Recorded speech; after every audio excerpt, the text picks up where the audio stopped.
نحمدہ و نصلی علی رسولہ الکریم اما بعد۔ وظائف ٹیوب کے پیارے سامعین و ناظرین، السلام علیکم ورحمۃ اللہ وبرکاتہ۔ امید کرتا ہوں کہ آپ جہاں پر بھی ہوں گے اللہ کے فضل و کرم سے خیریت سے ہوں گے، اور دعا گو ہوں کہ اللہ تبارک و تعالی آپ کو ہمیشہ صحت اور سلامتی کے ساتھ اپنے حفظ و امان میں رکھے، آمین۔ اللہ تبارک و تعالی آپ کی تمام پریشانیوں، الجھنوں، تکلیفوں کو اللہ تبارک و تعالی اپنے فضل و کرم سے دور فرما کر آپ کے رزق، حلال کاروبار، ملازمت، صحت اور عمر میں برکتیں عطا فرمائے، آمین۔ پیارے سامعین و ناظرین، آپ کے مسائل اور ان کا حل، اس سلسلے میں رمضان کی جو سحری کے وقت نیت کی جاتی ہے، وَبِصَوْمِ غَدٍ نَوَيْتُ مِنْ شَهْرِ رمضان، یا ایسے ہی جیسے اور بھی الفاظ ہیں، نویت ان اصوم غدن للہ تعالی من شہر رمضان، آیا یہ مسنون دعا ہے، حدیث مبارکہ سے ثابت ہے یا نہیں ہے؟ یہ بہت سارے احباب نے سوال بھیجا ہے۔ ایسے ہی افطار کے وقت جو دعا پڑھی جاتی ہے، اللہم انی لک صمت وبک آمنت وعلیک توکلت وعلی رزقک افطرت، کہ یہ پوری مسنون دعا ہے۔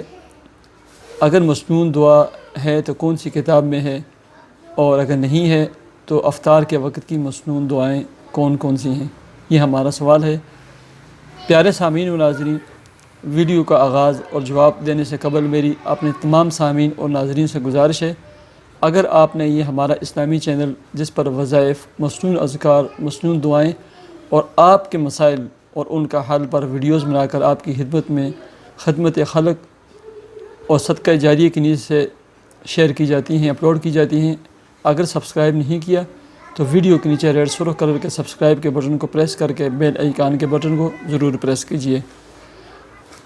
پیارے سامعین و ناظرین، نویت ان اصوم غدن للہ تعالی من شہر رمضان، اسی طرح وبصوم غد نویت من شہر رمضان، یہ جو دعا پڑھی جاتی ہے سحری کے وقت، یہ دعا مسنون دعا نہیں ہے اور نہ ہی کسی بھی حدیث مبارکہ سے ثابت ہے۔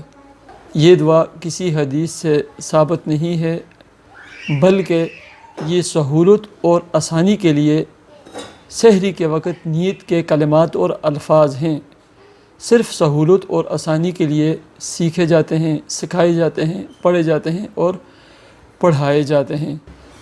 نیت فقط دل کے ارادے کا نام ہے۔ اگر دل کے ارادے کے ساتھ ساتھ انسان اپنی مادری زبان میں، خواہ وہ کوئی بھی ہو، یا یہ عربی زبان کے یہ جو الفاظ اور کلمات ہیں، وَبِصَوْمِ غَدٍ نَوَيْتُ مِنْ شَهْرِ رمضان، ان الفاظ کا زبان سے بھی تکلم کر لیتے ہیں، زبان سے بھی کہہ دیتے ہیں، تو یہ زیادہ بہتر ہے، تاکہ دل کے ارادے کے ساتھ زبان سے اقرار بھی ہو جائے۔ بہرحال یہ مسنون دعا نہیں ہے اور ایسے ہی حدیث مبارکہ سے بھی ثابت نہیں ہے، لہٰذا اس کو مسنون دعا کہہ کر یا مسنون دعا سمجھ کر پڑھنا، پڑھانا، سیکھنا، سکھانا یہ مناسب نہیں ہے، لہٰذا اس غلط فہمی کا ازالہ کر دیا جائے۔ صرف یہ نیت کے کلمات ہیں، اللہم انی لک صمت وبک آمنت وعلیک توکلت وعلی رزقک افطرت۔ پیارے سامعین و ناظرین، ابو داود شریف میں، اسی طرح مصنف ابن ابی شیبہ میں حضرت معاذ بن زہرہ رضی اللہ تعالی عنہ کی ایک روایت ہے، وہ فرماتے ہیں ان النبی صلی اللہ علیہ وسلم کان اذا افطر قال اللہم لک صمت وعلی رزقک افطرت۔ ابو داود شریف میں صرف یہ الفاظ ہیں، اللہم انی لک صمت وعلی رزقک افطرت۔ دعا میں وعلیک توکلت وعلی رزقک افطرت کو جو اضافہ ہے، یہ جامع الرموز میں علامہ کہستانی نے نقل کیا ہے۔ مولانا علی قاری رحمۃ اللہ علیہ نے مرقات المفاتیح میں، ایسے ہی مولانا عاشق الہی بلند شہری نے حسن حسین میں اس حاشیے کو اور اس اضافے کو بے اصل قرار دیا ہے۔ ایسے ہی حضرت مولانا مفتی محمد شفیع رحمۃ اللہ علیہ نے جواہر الفقہ میں جو مسنون الفاظ ہیں، اللہم انی لک صمت وعلی رزقک افطرت، ذکر فرمائے ہیں، تو لہٰذا صرف مسنون الفاظ اور مسنون کلمات پر اکتفا کرنا چاہیے۔ اللہم انی لک صمت وعلی رزقک افطرت، لہٰذا انہی پر اکتفا کرنا زیادہ مناسب اور بہتر ہے۔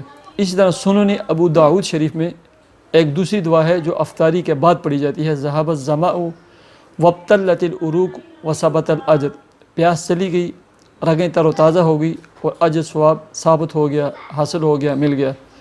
تو یہ بھی مسنون دعا ہے، یہ افطاری کے بعد پڑھنی چاہیے۔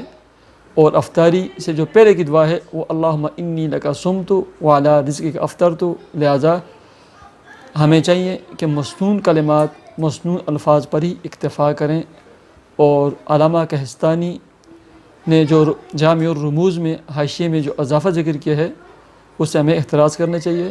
مجھے اجازت دیجیے، اللہ حافظ۔